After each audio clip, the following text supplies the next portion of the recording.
In this video, I'm going to show you how you can easily get back old calendar events on an iPhone. Be sure to watch the video to the very end so you don't make any mistakes.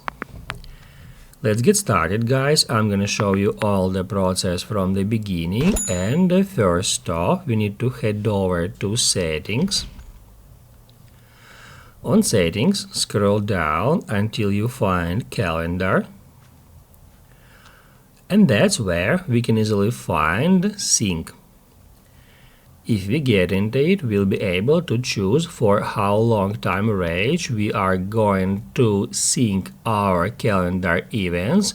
Now, in my case, it is set to 1 month back, so I can just see events that are 1 month back from now.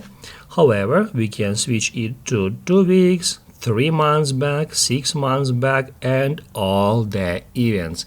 If you would like to get access to all of your calendar events, including very old ones, I recommend you to select that option. If this video was helpful for you, don't forget to hit the like button.